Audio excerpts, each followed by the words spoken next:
CEAP, Centro Espírita Altivo Panfiro. Uma casa de amor. Boa noite. Boa noite aos nossos ouvintes. Que Jesus abençoe a nossa noite de estudos. Vamos iniciar o estudo do Evangelho segundo o Espiritismo.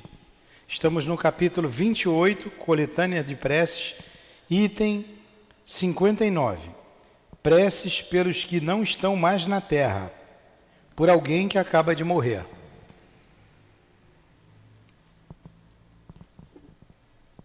As preces pelos espíritos que acabam de deixar a terra não têm por única finalidade... Fala pertinho do microfone. As preces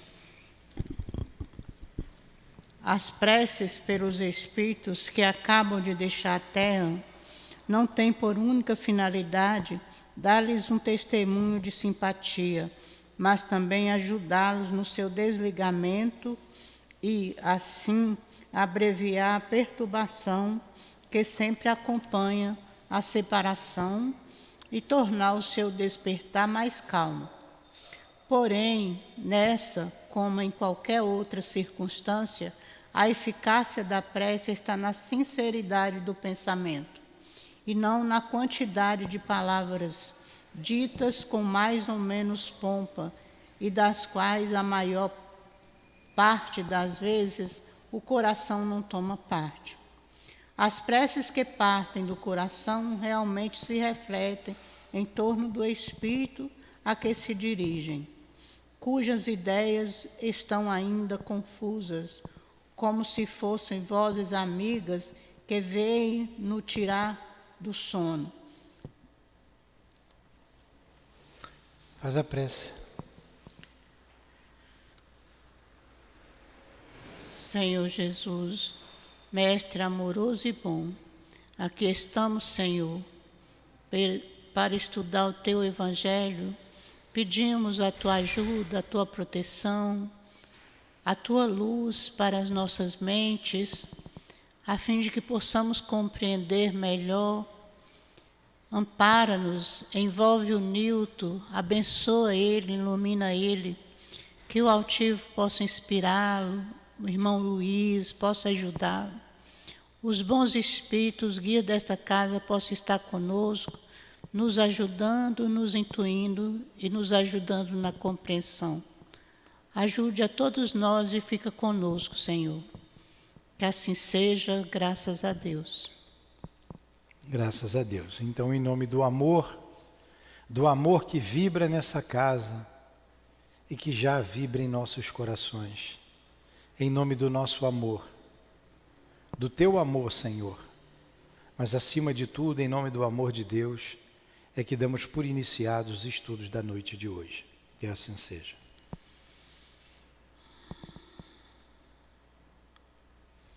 Então vamos lá. Preces pelos que não estão mais na terra, por alguém que acaba de morrer.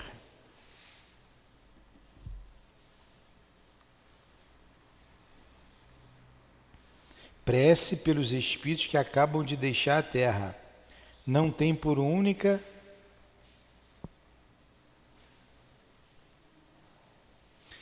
Então vamos lá. É prece por quem não está aqui e por quem acaba de morrer. A rainha de França, lá no capítulo 2, no item 8, a mensagem de uma rainha de França, no final, no último parágrafo, ela diz assim: ô Maiara, deixa eu olhar para você, Maiara, você quer ficar escondida, para não te ver? Fica aqui na minha... Eu plotar você, eu tenho que plotar todo mundo. Isso, na minha mira. Aí... ela diz assim no último parágrafo: tenham piedade daqueles que não ganharam o reino dos céus e ajudem-nos com suas preces. Olha, ela pede ajuda aqui, esse espírito. E ela diz que chegou no reino dos céus, ou melhor, no mundo espiritual, e pensou ser recebida como rainha. Porque rainha ela era entre os homens. E ela sofreu uma desilusão.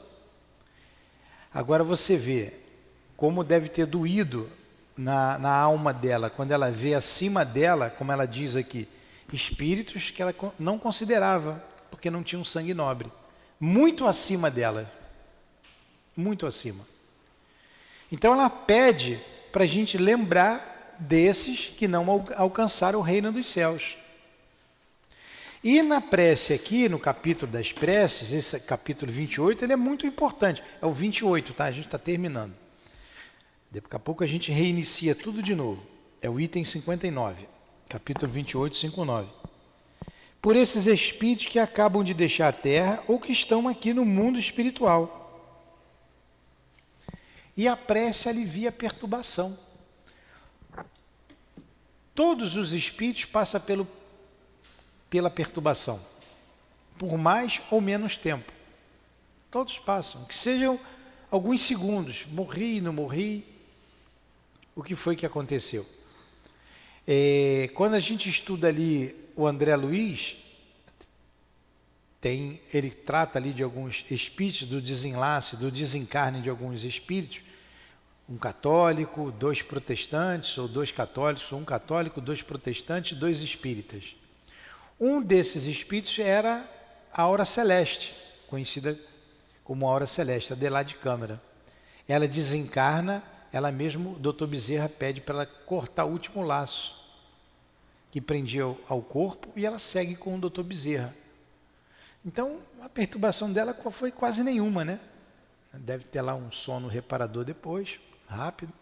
Enfim, por causa da elevação do espírito. Mas nós passamos por esse momento. Vocês já viajaram e foram para um hotel ou para a casa de alguém e acorda no meio da madrugada de manhã assim, onde é que eu estou? O que eu estou fazendo aqui? Que lugar é esse? Não é? A gente leva um tempo para se situar, é ou não é? Isso aqui é estranho. Aí daqui a pouco você lembra, você vai se situando. Essa é a perturbação.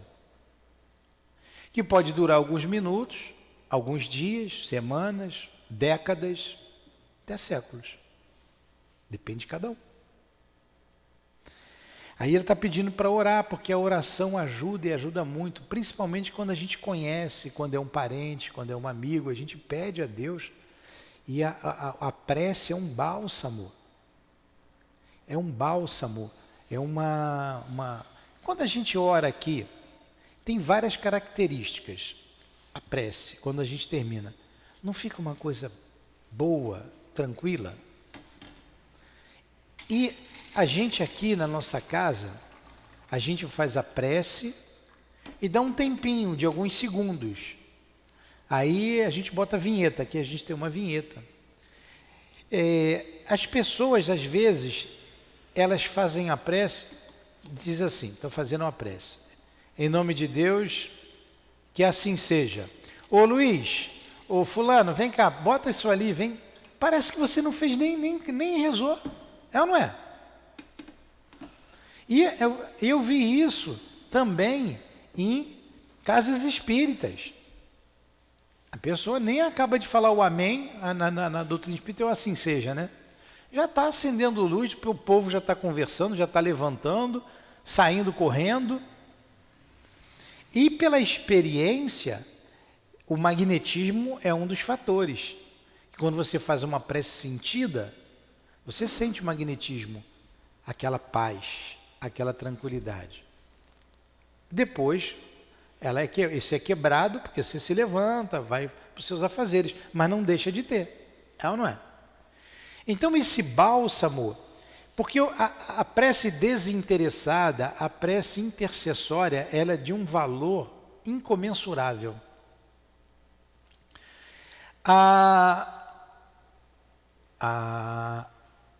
O Luiz, é mais fácil, o Luiz reza e está sempre com dificuldade. Aí eu rezo pelo Luiz e peço, Senhor, ajuda o Luiz.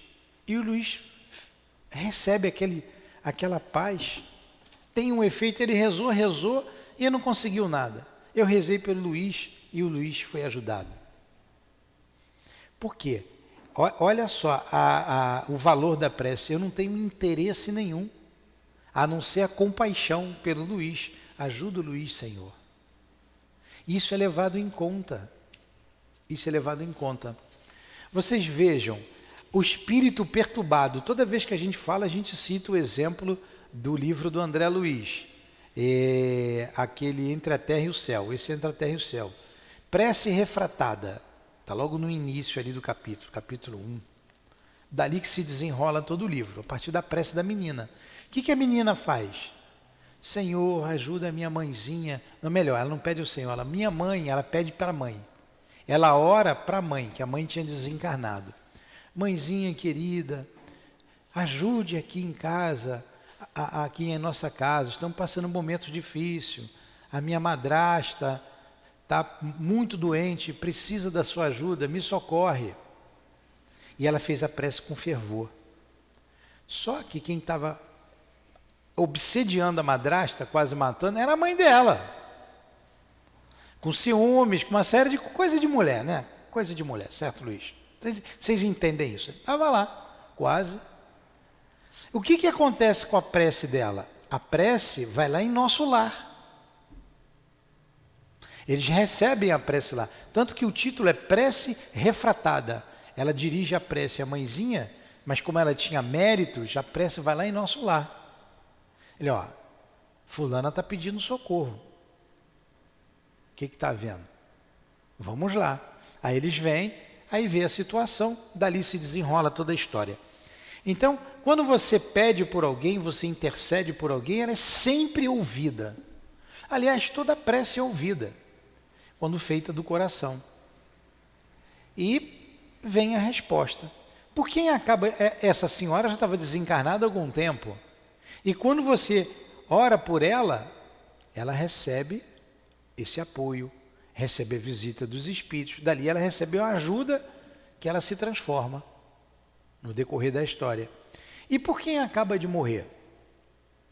É a mesma coisa. O meu pai desencarnou, foi assassinado, foi um crime. E a partir dali que eu me tornei espírita. Eu não era espírita, eu era católico.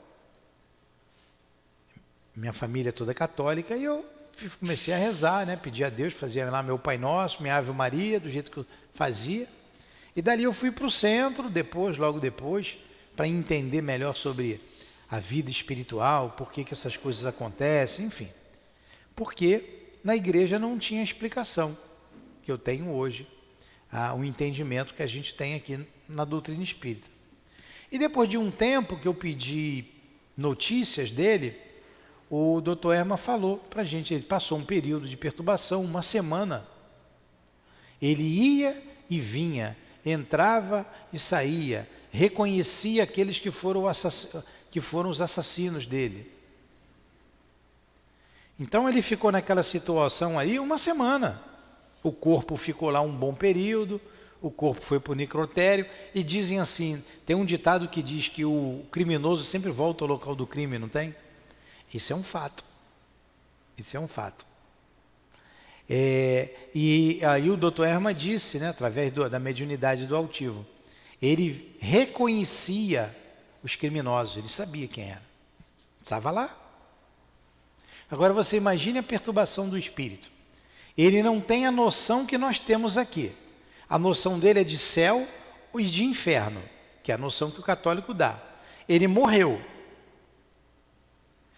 Ele não foi para o céu. Ele também não foi para o fogo do inferno. Embora ele esteja no inferno, né? Então, naquele momento, eu posso dizer, que já se vão mais de 30 anos, 30 e poucos anos, mas não está mais influenciando o espírito em nada. E ele ia, vinha, imagine como ele não ficou. Vendo os familiares chorando, sem saber o que fazer, uma coisa inesperada, ele cheio de saúde, 50 e poucos anos, 54 anos, está forte, né? Vigor físico, paraibão forte, estava lá, firme, Aí morre abruptamente. E o que vai fazer? Olha o corpo. É meu corpo? Eu morri? Eu não morri? O que está acontecendo? Por que eles estão chorando? O que houve? É isso que fica. Essa é a perturbação. Com o tempo, aí depois vem a notícia. Aí o doutor Herman disse assim: aonde está o filho, está o pai. Ele te acompanha nos passos no salão. Eu já estava trabalhando no centro, já tinha passado um bom período. Aí eu perguntei por ele e ele estava trabalhando. Nós sempre fomos muito amigos. Muita coisa que eu faço hoje na doutrina espírita eu aprendi com meu pai. Porque ele me levava na igreja católica, ele fazia parte da conferência dos vicentinos, e na hora de passar a sacolinha, que passava a sacolinha para dar o dinheiro, para comprar alimentos para os pobres, dá para os pobres, as famílias assistidas, ele me dava o dinheiro, eu lembro, para eu botar na sacolinha, quer dizer, me ensinando a doar. Uma vez ele me deu o dinheiro, aí eu peguei e fui ver quanto é que era, fui ver o dinheiro, e não, a mão esquerda não pode saber o que faz a direita, não olha quanto, fecha a mão e bota lá, ó, fui lá e botei.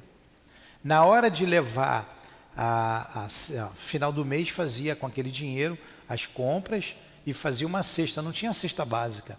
Eu lembro que era uma bolsa, que não falava assim cesta básica naquela época, fazia uma bolsa e botava ali os mantimentos, açúcar, óleo, macarrão. Eu lembro sempre do macarrão que estava em cima, macarrão, e eu ia com ele para levar na casa das pessoas. Ele ia de bicicleta, eu ia na garupa da bicicleta, chegava lá, ele tirava da bicicleta, chamava a pessoa, dá você a bolsa a fulano. É eu que entregava. Isso ficou. Eu gosto de fazer isso até hoje, aprendi com ele. Então, quando meu pai morreu, dentre tantas outras coisas, lá a gente jogava bola, enfim, sempre gostou de futebol, eu também, éramos muito amigos. Isso para mim foi um divisor de águas na minha vida. Porque quando desencarnou, eu falei, e agora? O que foi que aconteceu? Por que isso aconteceu?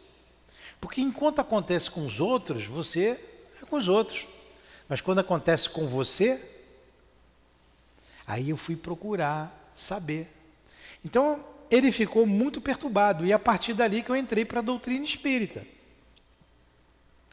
A morte, vocês desculpem eu dar alguns exemplos pessoais. A minha esposa desencarnou praticamente nos meus braços. Desmaiou, acordou, desci com ela no carro, fui para o hospital, desmaiou de novo, botei no colo, levou, desencarnou. Outro divisor de águas. A partir daí, a gente abriu aqui a nossa casa. Para eu não enlouquecer, vamos fazer alguma coisa. Em homenagem a ela, começamos com as crianças, estamos aí com o nosso trabalho e na evangelização, a casa espírita. Ela foi o móvel, é o móvel das minhas ações aqui. E aí eu já tinha consciência. O que a gente fez? Oração, oração, oração diariamente. E no sepultamento, que é um momento difícil, aqui nós lemos semana passada por um agonizante. Alguma coisa se eu repetir, como tem gente nova aqui, né, Maiara? Não faz mal. Eu já fui em enterros, eu fui em vários enterros. Porque eu passei a fazer parte do grupo de visitas lá do centro. Então você vai visitar quem está doente, né? E de vez em quando morre. E quando está já com idade doente, morre. Aí a gente tinha que ir lá. A gente ia ao sepultamento, fazia a prece. Tá? Vocês morrerem, pode deixar que eu vou lá rezar por vocês. Ia lá, fazia a prece e ia embora, estava acostumado. Mas tinha os parentes que eu não conhecia. Eu ia, fazia parte, né, a família que chamava, esperava a família, ela fazia a prece. Mas o que eu vi muito, inclusive de parente meu, fala-se de tudo no enterro, conversa-se de tudo. Ainda mais que vem parente distante, de outra cidade, que não vê há muito tempo, aí se dá gargalhada, não é? Conta-se piada. A gente vê alguns enterros que tem salgadinho, chope. Tinha um outro lá que tinha um monte de salgadinho. Um artista aí, né, um pagodeiro, falou assim, eu gostava quando criança de ir nos enterros, tinha muito salgadinho bom. Então as pessoas vão para se divertir. E a ignorância do que passa ali o pobre coitado do defunto, que não se desprendeu do corpo ainda. Muitos casos ainda não se desprendeu. Nesse trabalho que o André Luiz fala, ele conta de um espírita, esse era espírita, que já ia sepultar o corpo e ele ainda estava ligado ao corpo. Ele estava ligado. Ele deu um trabalho danado. Esses 5 espíritos que ele conta ali, todos tinham méritos, bastante méritos. Então teve ajuda direta, foram lá para ajudar no sepultamento. Mas esse deu um trabalho danado. O católico foi embora, tranquilo. O outro também, que era protestante também, Adelaide Câmara também, mas o espírita deu trabalho. A Adelaide Câmara também era espírita, né? Esse aí deu trabalho. Porque ele estava ligado ainda à família. O problema dele era ligação com a família. A família chorava e ele queria ficar junto da família. Então estava naquela situação difícil, de perturbação. Qual é a nossa postura? Fazer prece, orar. Vai no sepultamento, vai no enterro, ora, pede ali pelo defunto, que Deus o ajude. Quando eu sempre comento isso, foi uma experiência, aí no enterro, no sepultamento do corpo da Lourdinha, a gente fez prece de 5 em 5 minutos, aí eu estava à frente. Vocês já viram que eu não ando nem a 110 nem a 220, né? É 350, né, minha eletricidade. Então eu estava lá ligado. Aí foi um grupo bom de pessoas, amigos do Leão Denis, do Sema, parentes, tinha bastante gente. Luiz, faz a prece, por favor. Aí Luiz fazia a prece. Olha, dava 3 minutos, começava o burburinho. Pipipi, pipipi. Fulano, faz a prece. A gente fez ali umas 50 preces até a hora do sepultamento. Para não deixar ninguém conversar. Ninguém conversar. Eu fiz a prece, outros fizeram a prece. Foi um budista, fez a prece budista. Fez um católico lá, cantou, uma senhora muito bacaninha. Cantou os louvores da igreja, fez a prece, fez a Ave Maria, o Pai Nosso. Ela tinha, posso fazer? Eu falei, claro, vai lá, Maria. O nome dela é Maria. Vai, faz a prece.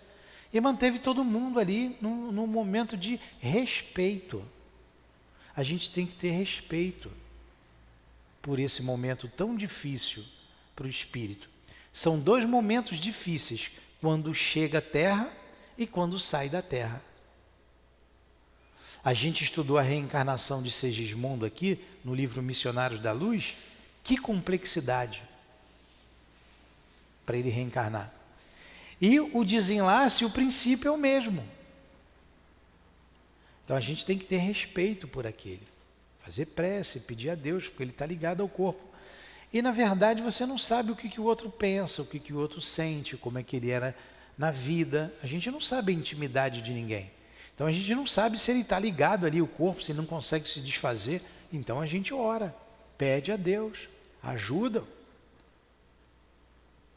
Então é fundamental esse momento para diminuir a perturbação. Aqui no último parágrafo ele diz assim, ó, as preces que partem do coração realmente se refletem em torno do espírito a que se dirigem, cujas ideias estão ainda confusas, como se fossem vozes amigas que vêm nos tirar do sono. Olha, é da lei. Então uma prece sincera, ela passa pela porta do coração. Eu tenho amor por aquele fulano, ou eu não tenho um amor pelo fulano, mas eu tenho que respeitar o fulano, que a lei de amor manda que a gente respeite um ao outro. E o respeito é amor. É filha do amor. Então a gente pede pelo fulano, seja lá quem for. Viu um acidente na rua, morreu ali de acidente. Cara, o espírito não está, né, tá perturbado. A não ser que tenha méritos para que ele seja levado logo. Teve um caso contado lá por uma amiga nossa lá no centro, que o doutor Erma ajudou muita gente lá, continua ajudando e nos ajuda aqui. E a gente, o Altivo tinha uma mediunidade extraordinária. E foi um acidente de carro ali na Avenida Brasil. Na altura de Guadalupe, não tem uma ponte em Guadalupe ali? Tem uma pontezinha. Pô, desde que eu era criança aquilo tem ali. Aí ela tem uma divisão assim, né? Tem uma no meio da pista que vai para Campo Grande e que vem da direção à cidade. Tem uma pista aqui no meio tem um vãozinho. Tem um guarda-corpo, né? Aquela murezinha ali tem um vãozinho. Ali o carro capotou, caiu ali e explodiu. Aí morreu, desencarnou lá a parenta desses amigos aí. E ela fez a prece, orar, né, muito chorosa, e aí o doutor Erma disse assim para ela, era a irmã dela, o cunhado, disse, ó, não se preocupe, eles não sofreram nada. Eles não sofreram nada. Tem alguém ali? Eles não sofreram nada. Eles foram, assim que caiu o carro, eles foram retirados do corpo. Eles foram levados e nada sentiram. Olha aí. Mas, hospitalizados, foram levados, certamente foram hospitalizados pela violência da morte, que a morte violenta tem consequências, é diferente da morte natural. A morte violenta provocada pelo suicídio é outra coisa, é mais complicado ainda. Alguns suicidas ficam ali até anos ligados ao corpo. Alguns sensuais, ele vive só da carne, dos prazeres do corpo. Então ele se agarra ao corpo, ele quer se afastar do corpo, ele quer agarrar o corpo expulsa, ele volta para o corpo, fica nessa luta aí. Então é um momento de agonia. A gente vê, então deixa eu terminar essa questão de ser retirado antes do corpo. No livro do Emmanuel, que conta ali há 2000 anos, aqueles cristãos que foram para a arena, eles iam cantando. E antes que as feras os dilacerassem, eles eram tirados do corpo. Tal o mérito que eles tinham. Então, isso acontece. Agora, não invalida, mesmo nesses casos, a prece para esses desencarnados recentemente. Ou que ficaram muito tempo desencarnados. Quantas vezes, aqui no trabalho mediúnico, a gente pergunta, vem mais para frente, fica mais fácil vocês perguntarem. Eu vou dar a palavra a vocês já. Há quanto tempo não rezam por você? Nunca ninguém nem orou por mim, nem lembro. Pode perguntar.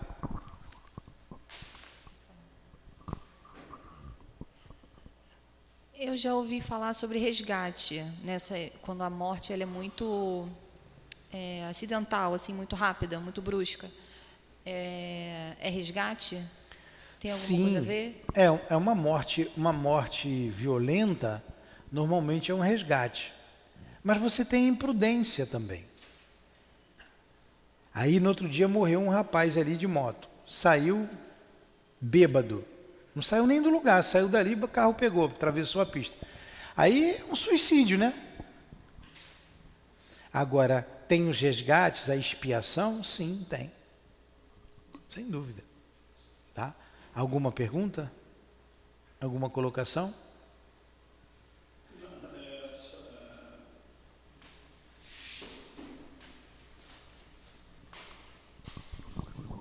No assunto anterior, que você estava dando o exemplo, eu vou fazer duas perguntas.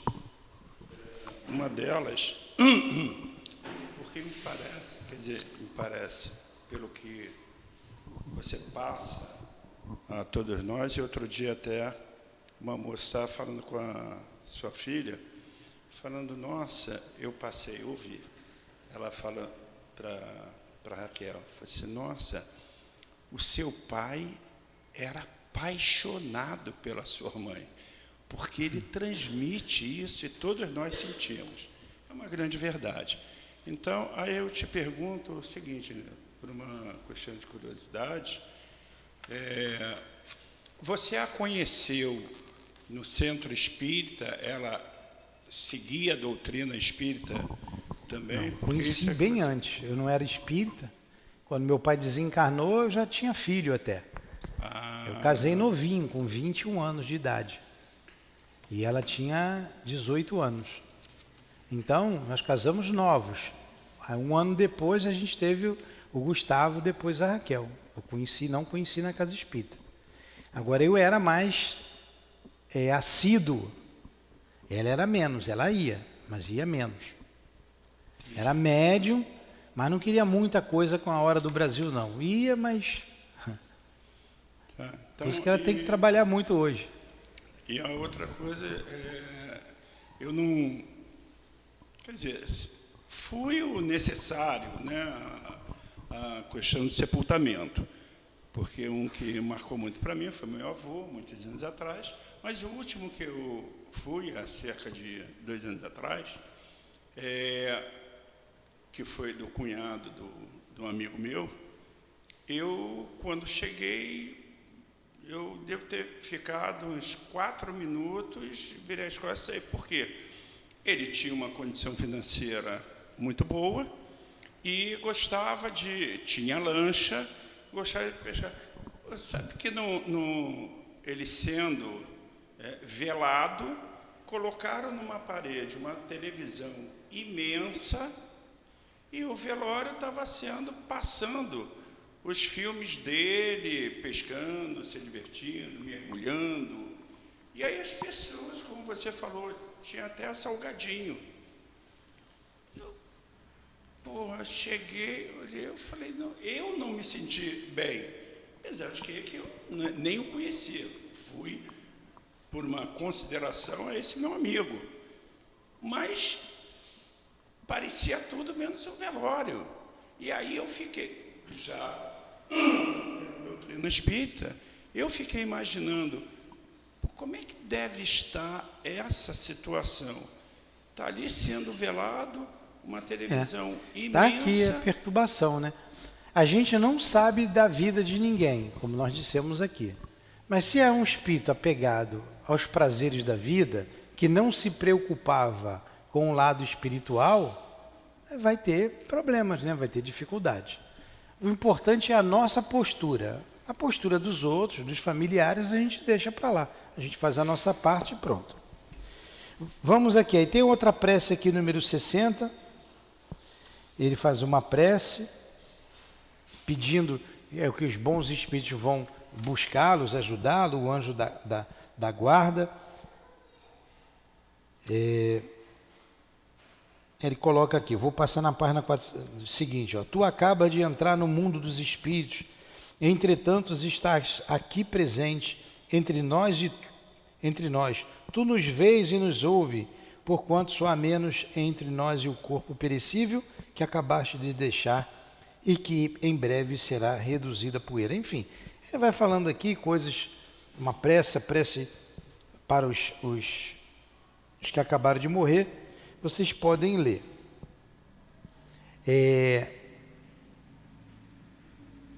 Uma vez... Tem uma nota dele. Depois tem uma prece. Depois a gente vai ver a nota.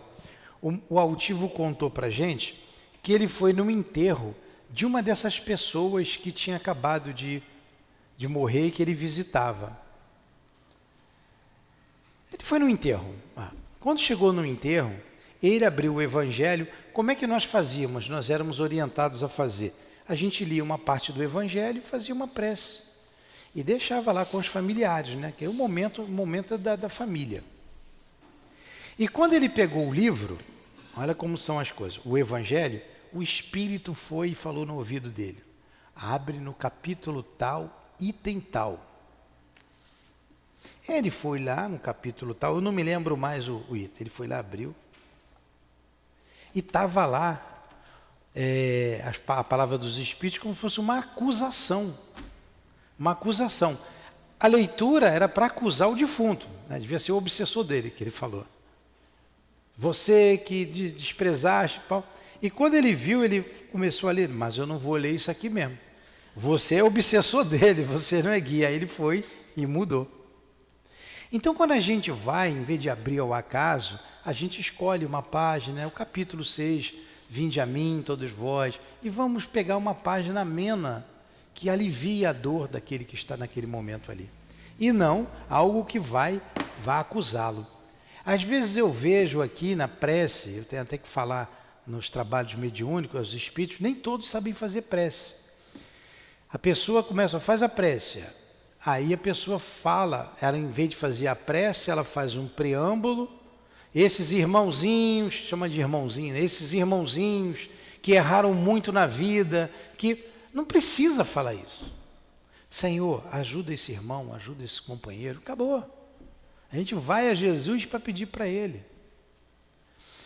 Os espíritos suicidas sofrem muito mais. Nós estudamos aqui, essa semana no COMP, com a Dona Ivone foi visitar lá em Petrópolis. Ela disse assim, ele estava agonizando. Mas ele estava agonizando há 10 anos. Há 10 anos. E será que estavam fazendo prece por ele? Provavelmente não. Alemão, veio para o Brasil, morava sozinho, morreu. Ela? Provavelmente não. Olha que dor. E era um homem de fé. Era um homem bom. Devia ser um artista, fez o chalé, fez um jardim, plantou as hortênsias na frente de um jardim, um terreno à frente. Era uma pessoa boa, mas se suicidou. Não é que Deus está castigando, é a lei. A lei. E sofreu as consequências da incúria dele. É a lei. Duralex. E ninguém ouvia. Ela que passou a ouvir. Ela que passou. Porque ela foi levada para lá para ajudá-lo. Senão ele passaria muito mais tempo ali. Muito mais tempo. Entenderam? Aí tem uma nota aqui. Lê a nota, por favor. A esta prece, que se aplica a todos, podem ser acrescentadas algumas palavras especiais de acordo com as circunstâncias particulares de família, das relações ou da posição social de quem desencarnou. Tratando-se de uma criança, o Espiritismo nos ensina que não estamos diante de um espírito de criação recente, e sim que ele já viveu outras vidas e pode ser muito adiantado. Se sua última existência foi curta, é porque ela seria apenas um complemento de uma prova, ou uma prova para os pais. Alguma pergunta? Então eu vou fazer uma pergunta para vocês. Vocês entenderam tudo, né? Então eu vou fazer uma pergunta para vocês. O espírito de uma criança. Criança acabou de morrer. Ele continua uma criança e ele é um espírito. Para onde que ele vai? O que que acontece com ele? No meu entendimento, criança é a matéria, porque o espírito, ele já vem de séculos. Então, quando ele morreu, ele se vê como espírito imortal? Sim. Ou se vê como criança? Não, se vê como espírito. Essa tua convicção tá meio, não está com muita... Eita! Sem convicção. Luiz. Morreu uma criança. Esse espírito vai continuar como criança, se vendo como criança, ou ele vai se ver como espírito imortal? Convicção. Maiara. Luana. Maiara falou acredita com sim, também sem convicção. Você. Então, eu já li algumas coisas que tem criança que, quando desencarna, continua criança. Inclusive, tem colônias que tem lugar para crianças. Então, não sei. Então ela chegou mais perto. Exatamente isso. Tem espírito que se vê ainda como criança. E tem espírito que se vê como espírito imortal. Depende. Depende. Vocês tiraram 5 e ela tirou 5 porque disse que não sabe também, tá?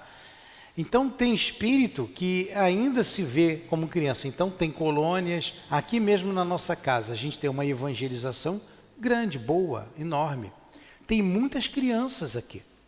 Muitas crianças que estão sendo preparadas para desencarnar. E alguns desses espíritos nessas colônias, eles vão crescendo. Eles vão crescendo. Vão se tornando devagarinho, se vendo como espírito imortal. Outros se veem como espírito mesmo, já imortal. Como tem espírito que vem como criança, mas tem um entendimento de um espírito já antigo. Bons espíritos elevados. Vem jovem, bem jovial, mas se vem como um espírito imortal.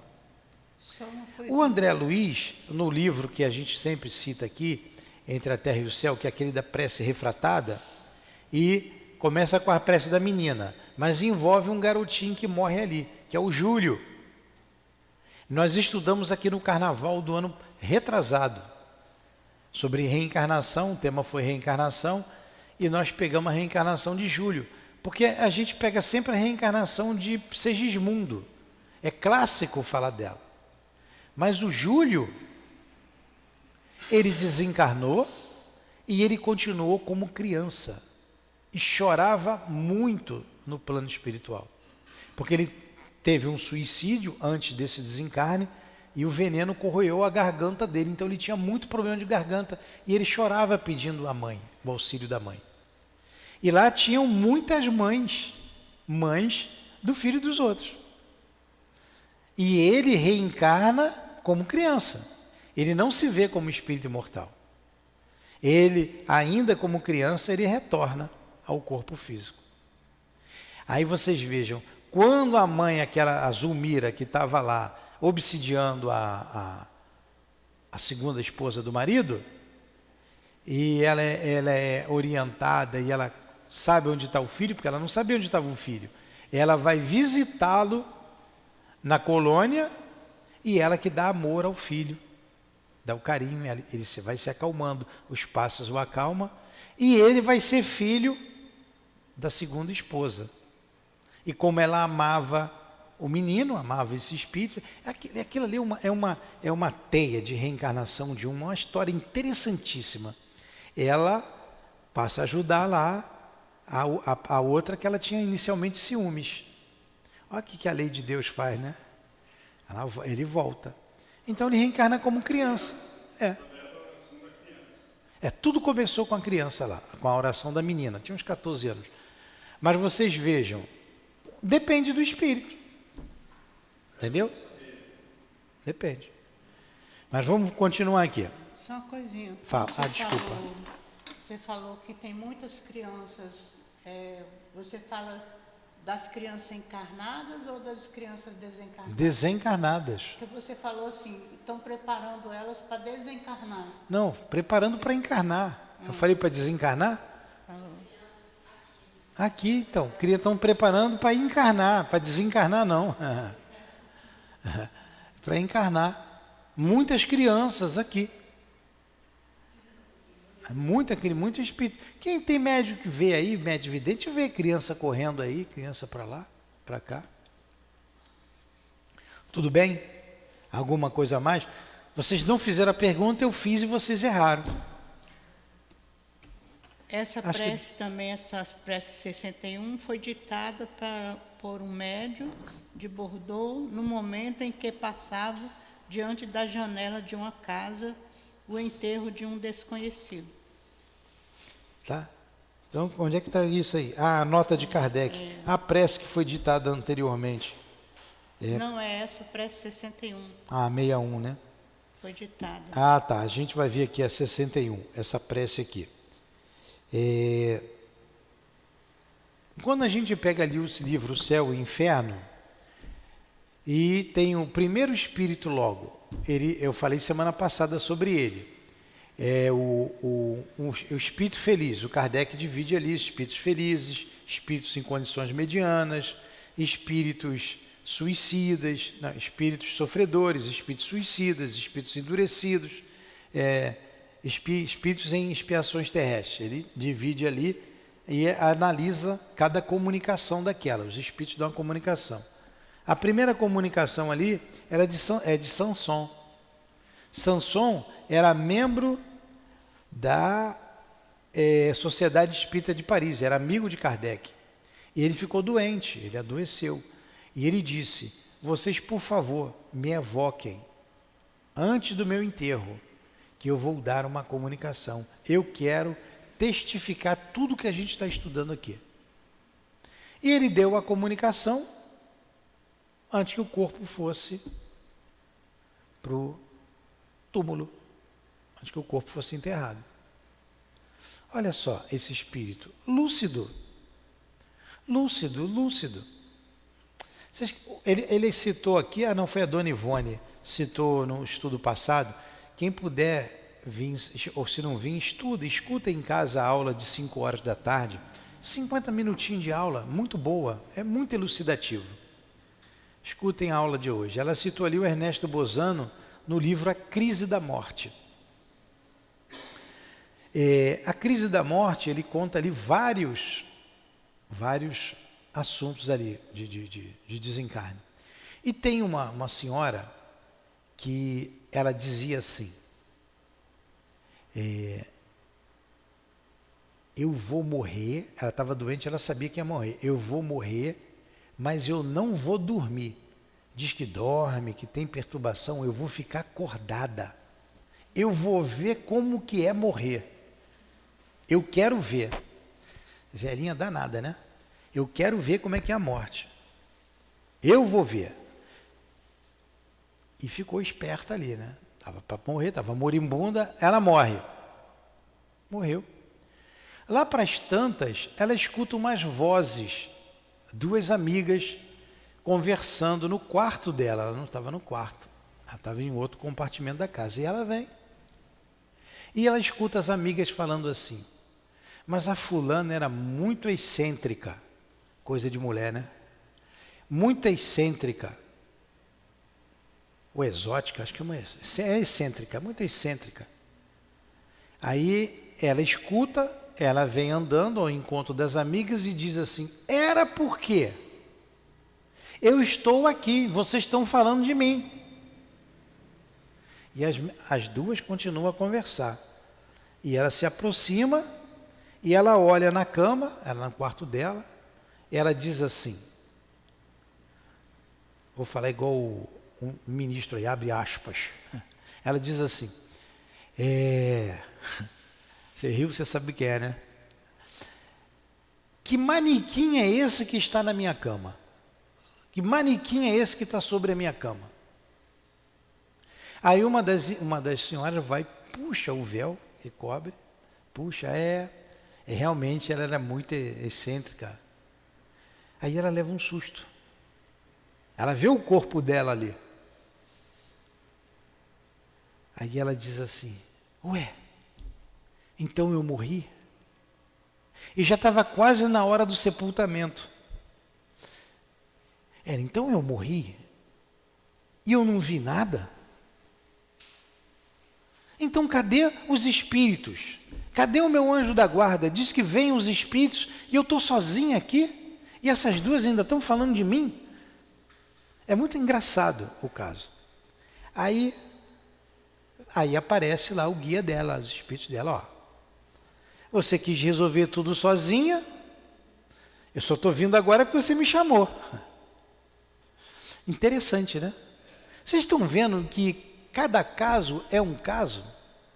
Cada momento é um momento? E as duas ainda estavam fofocando lá, né? Coisa de mulher, viu, Luiz? Coisa de mulher. Sempre a gente deve fazer a prece. Gente, vamos só ler o 61 e terminar, que está na hora, porque vocês falam muito, não deu nem tempo de falar muita coisa. É muito grande o 61. A gente vai parar no 61, tá? Semana que vem a gente lê o 61 e vai lá para o 62 depois. É muito interessante, né? Por um inimigo morto, por um suicida. A gente vai devagarzinho, a gente vai lá. Alguma pergunta? Foi bom o estudo? Tá vendo, Maiara? Nem doeu. Nem doeu, acabou. Vamos fazer a nossa prece então. Faz, Conceição. Você podia fazer. Então vamos fazer a nossa prece. A gente agradece a Deus, a Jesus, aos bons espíritos que aqui estão. Mas vamos pedir, Senhor, por aqueles que acabam de desencarnar. Certamente, em qualquer ponto da nossa cidade, em qualquer lugar de onde alguém nos ouve, qualquer cidade distante, alguém acabou de desencarnar. Alguém está numa caixa para ser enterrado ou cremado. Pedimos por esses espíritos. Pedimos que eles consigam se desenlaçar do corpo o mais breve possível. Que seus protetores, seus guias, tenham acesso até eles, fazendo com que eles se desvencilhem do corpo físico. Que eles saibam que ali está apenas a matéria e que são todos imortais. Todos somos imortais. Que Deus os abençoe e os ajude. Pedimos também, Senhor, por aqueles que já desencarnaram há muito tempo e que carecem de amor, por aqueles que foram esquecidos pelos seus parentes, por aqueles que não recebem oração, porque os que ficaram na terra não acreditam que a vida continua ou que o seu destino está selado. Por esses nós te rogamos, Senhor. Rogamos por todos os que sofrem, por todos os que choram, por aqueles que, como disse a rainha de França, não alcançaram o reino dos céus. Ajude-os, Senhor. Aproxime-os do Altíssimo e que tenham uma passagem o mais tranquila possível. Rogamos ainda pelos irmãos suicidas que o momento que passam é muito difícil. Aliviai, Senhor, que a lei aplicada junto a eles seja a lei do amor, sobrepujando a justiça. Aliviai as suas dores. Derrama sobre eles o teu bálsamo, Senhor. Dá-lhes esperanças e que eles saibam que estão vivos, pois nada morre. E finalmente, por todos os espíritos desencarnados aqui presentes, em sofrimento, em dor ou em estado de felicidade, de alegria, como os nossos guias e benfeitores. Rogamos por todos vocês. Que Deus tenha misericórdia. Que Deus envolva a todos os guias da nossa casa. O irmão Altivo, o Baltazar, Antônio de Aquino, Dr. Erma, a minha amada e querida Lourdinha, as nossas irmãs Cida, Neuza, Elvira, professor José Jorge, enfim, todos, Lúcia, que esses nomes representam, nossos parentes, nossos amigos, nossos entes tão queridos e caros a nós. Deus os ajude, Deus abençoe a todos, Deus sustente a todos. E assim nos despedimos, rogando por nós, que possamos chegar aos nossos destinos em paz e em segurança, protegidos por Ti, Jesus, pelos nossos guias, pelos guias da nossa casa. Em nome de Deus, em teu nome, Senhor, em nome da espiritualidade amiga que dirige essa casa de amor, o nosso irmão altivo, em nome do nosso amor, mas acima de tudo, em teu nome, Senhor, e em nome de Deus, é que damos por encerrado os estudos da noite de hoje. Que assim seja.